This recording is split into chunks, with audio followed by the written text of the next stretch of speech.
I am Lawrence A. Foster. I am a member of Blue Bonnet Lodge number 192 in San Antonio, Texas. I'm the past master of Blue Bonnet Lodge.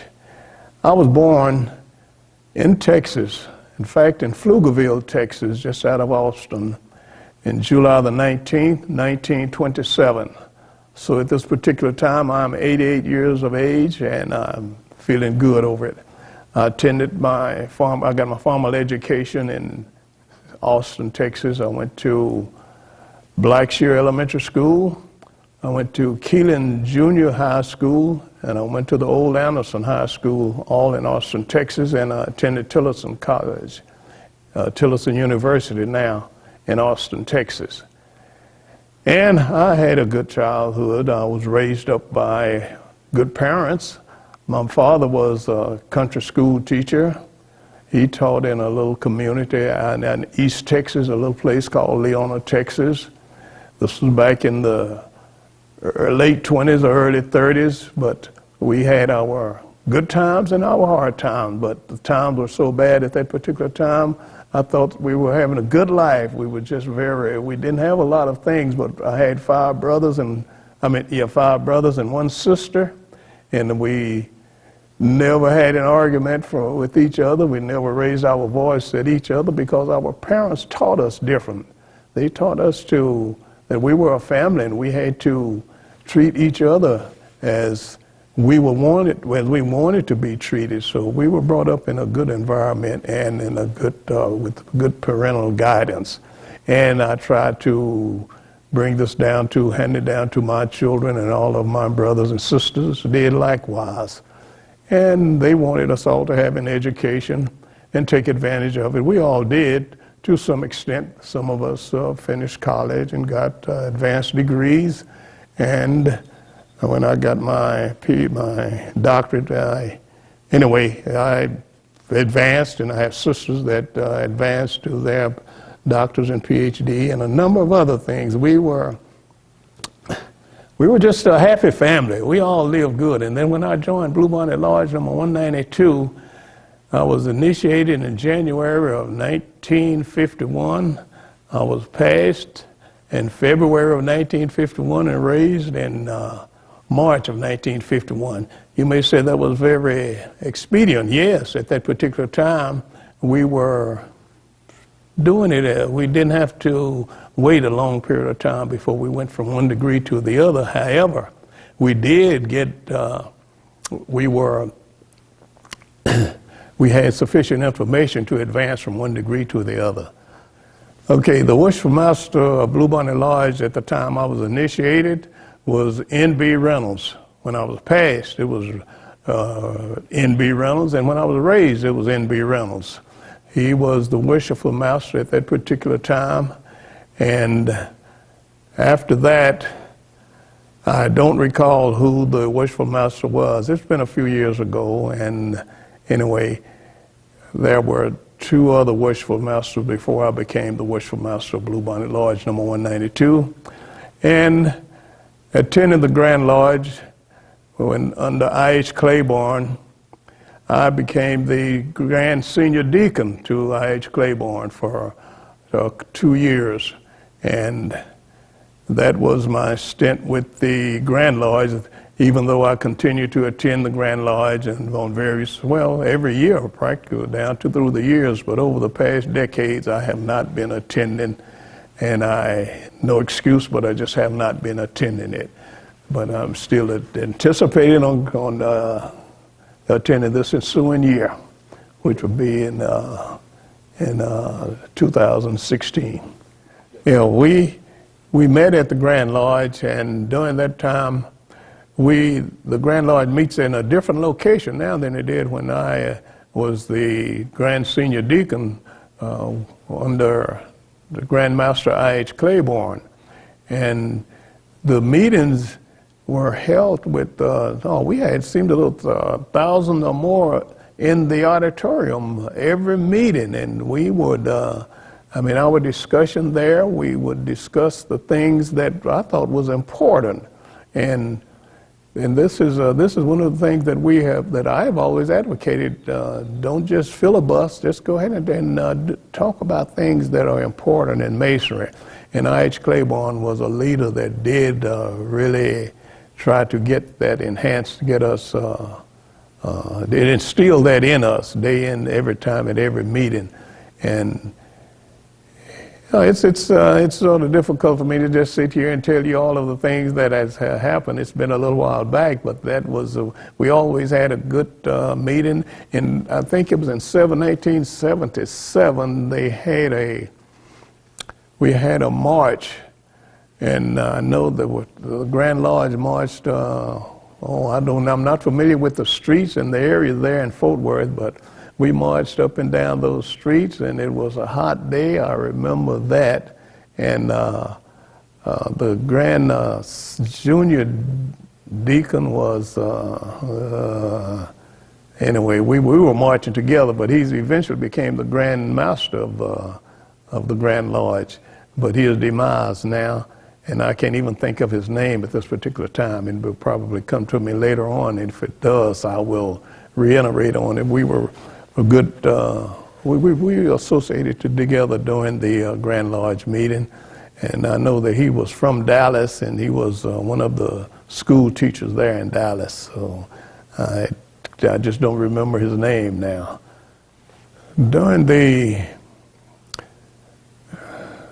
we call it the regional meetings in San Antonio, the district meetings, they were not always held in San Antonio.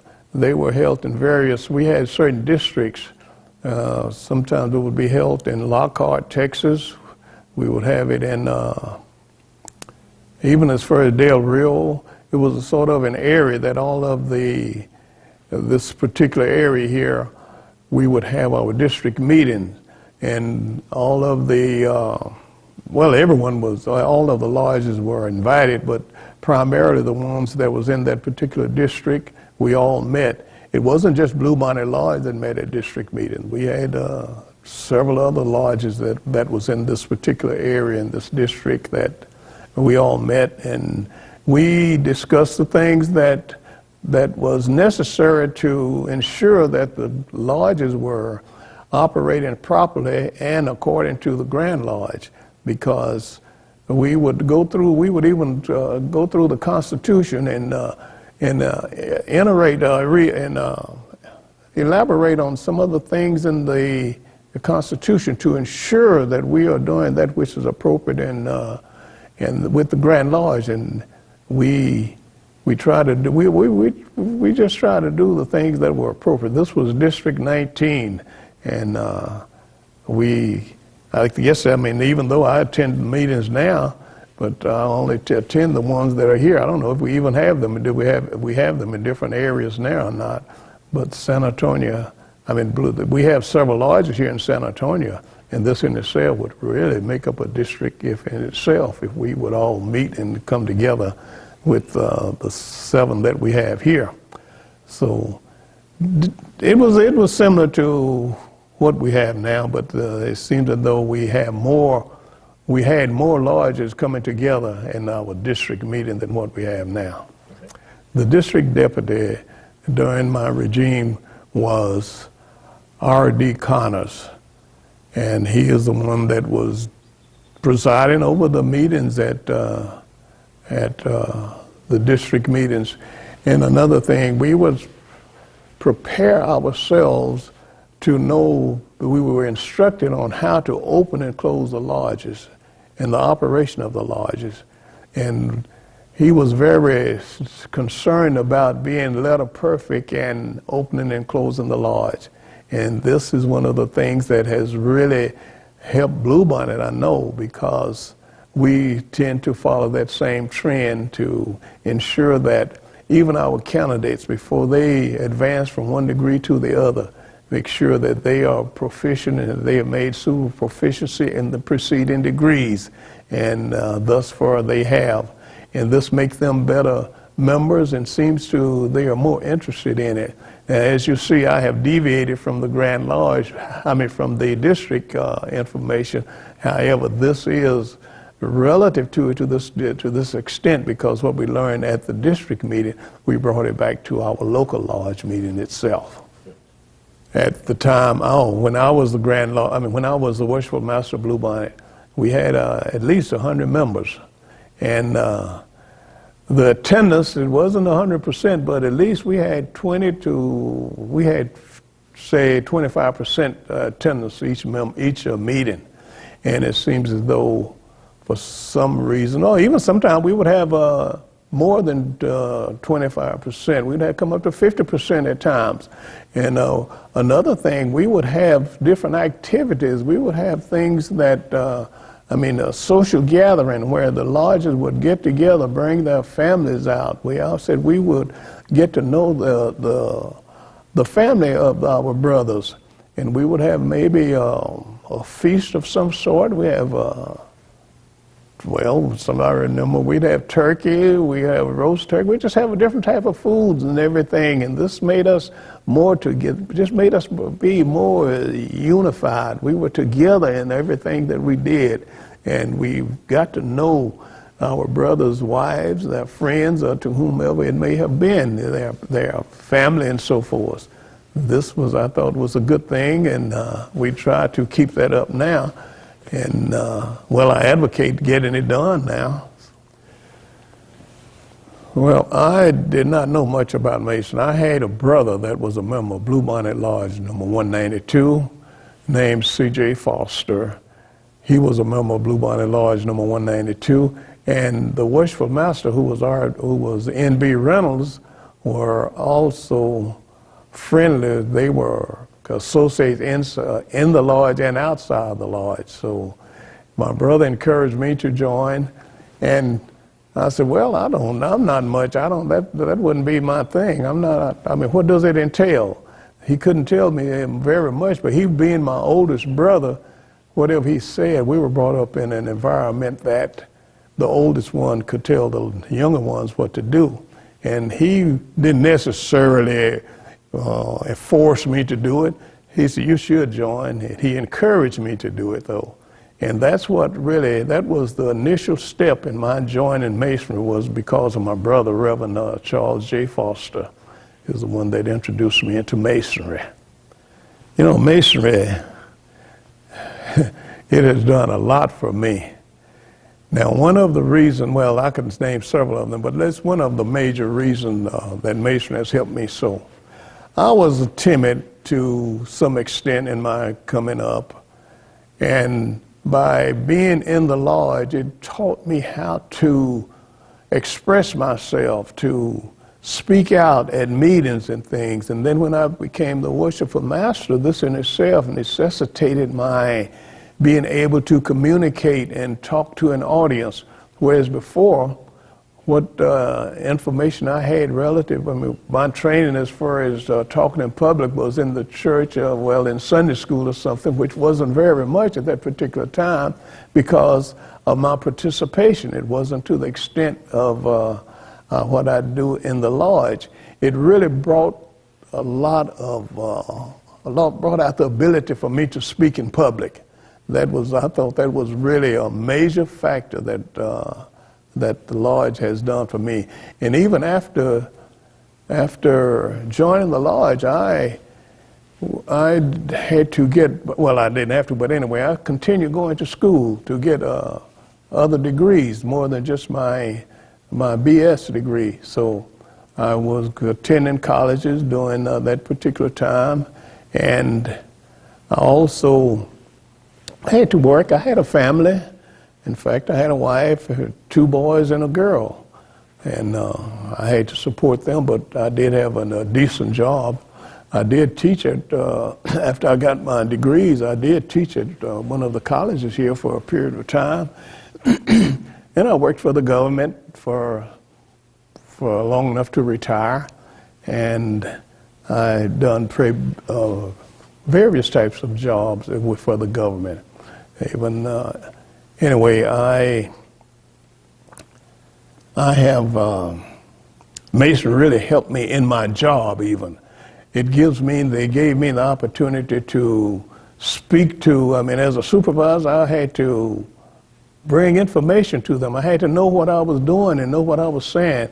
And I still attribute it to Masonry that taught me how to express myself, to talk to the audience, and know what to emphasize, know what to amplify, and what to attenuate. So it was, Masonry really helped me.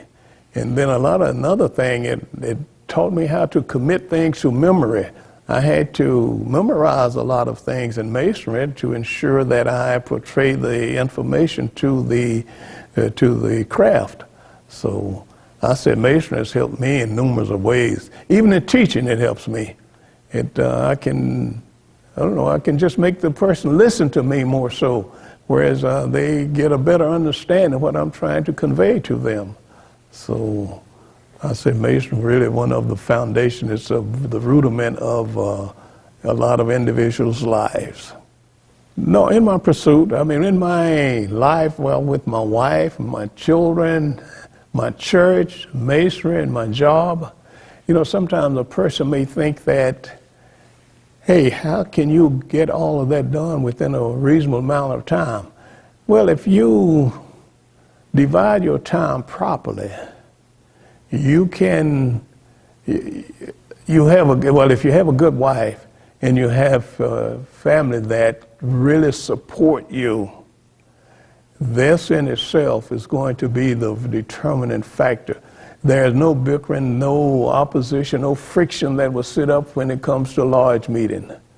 I would go if there were other activities relative to the lodge. I could take care of that with my wife was receptive to it, and she would. She was a heron herself, and this in itself, she had some knowledge as to what these fraternity encounter, what they entail. So she would never deny me the privilege for a lodge meeting, even if it's local or Grand Lodge meeting or however the case may be. She would go with me to the Grand Lodge sometimes, and then like my job, I could always work around it. I was in a position in most jobs that I have had, I was in sort of a position where I could sort of pull the strings and do legally, and do things the way was really advantageous to me. And I could, if I wanted to get off or to take care of Masonic business, a church business, a school business, I had no problem doing that. And my church business, my church activities, that always came first. Not with just me, but with my children also. Sunday school. The thing is, I didn't send them to Sunday school. I took them to Sunday school. I would take them to Sunday school. And this also caused me to, during a regular attendee, I became the superintendent of the Sunday school. And so this in itself, it gave me a little extra work to do.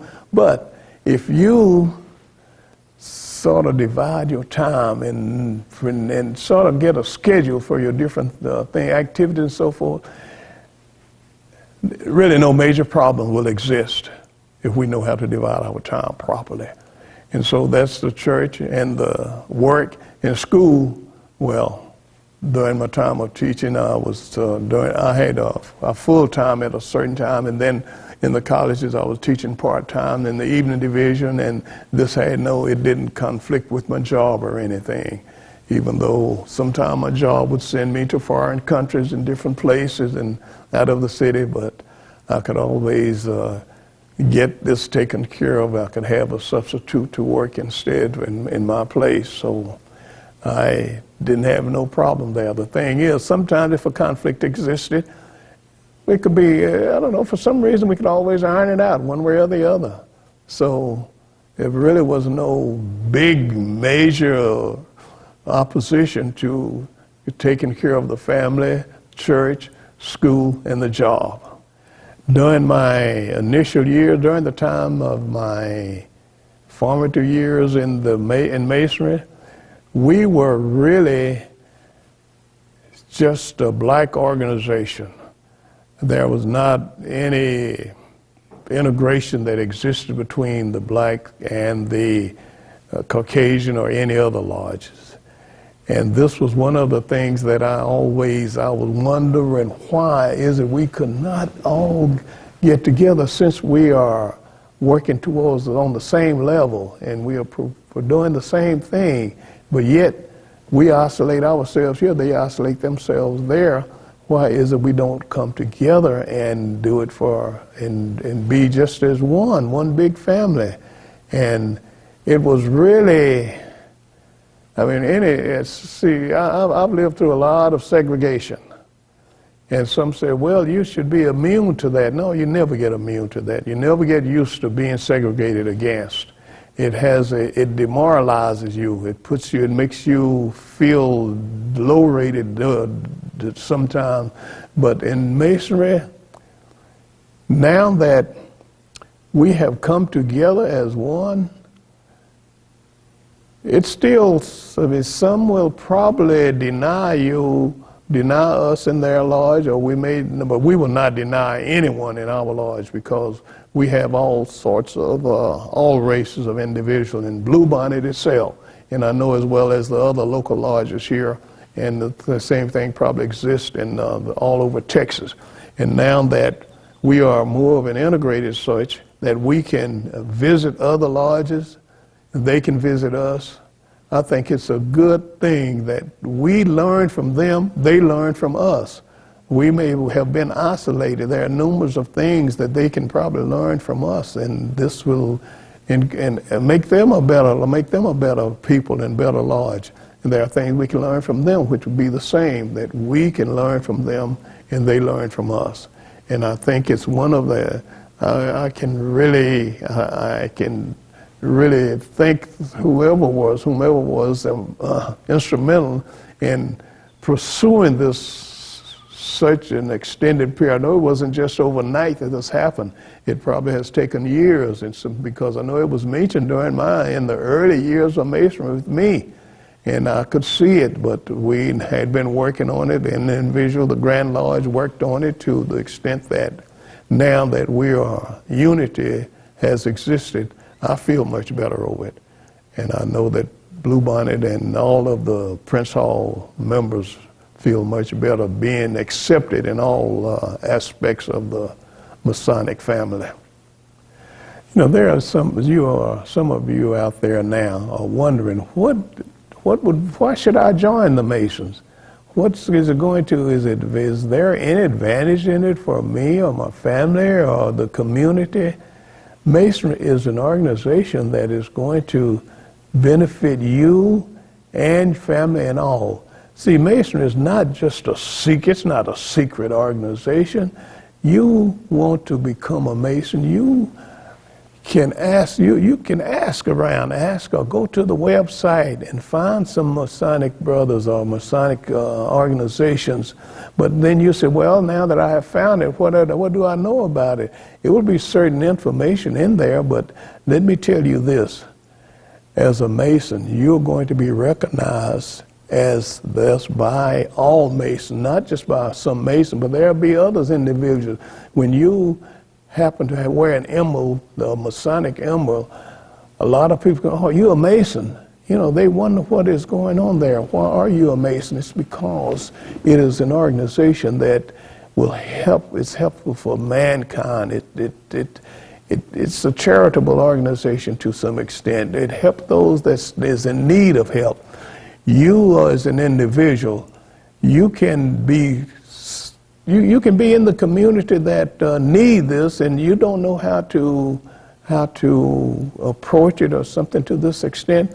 The Mason will be an organization that can help you you being a Mason, you can go to your lodge when you become a member, and you can get information as to what is necessary to make my community better, make my schools better. Really, you may say, hey, the schools, yes, schools need help, churches, all of the activities and things that you're in. Masonry is going to be recognized in any of these organizations. You being a member, you will sort of be standing out as you can always mention yourself as a Mason, because this sort of puts a, shall I use the expression, puts a good feather in your hat, because you being a Mason, you are a different individual. They know that they teach you things that make you a better citizen, make you a better person, make you a better parent, or make you a better student.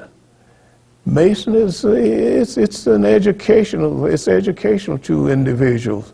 There are things that you are taught as a Mason. You're going to learn to love people. You're going to respect individuals, and people are going to respect you also as an individual, as a Mason. And Mason is just very advantageous. There are so many advantages. And I can't tell you all of the advantages, but once you join the Mason, you're going to realize that you have missed something by waiting so long. Inform, ask questions, find individuals that are Masons and ask them to get you an application, submit it and join it, and see what it is for yourself. I mean, I can't tell you all of it, but when you become a Mason, this in itself is going to make you a better person. You're going to be respected to this degree as a Mason.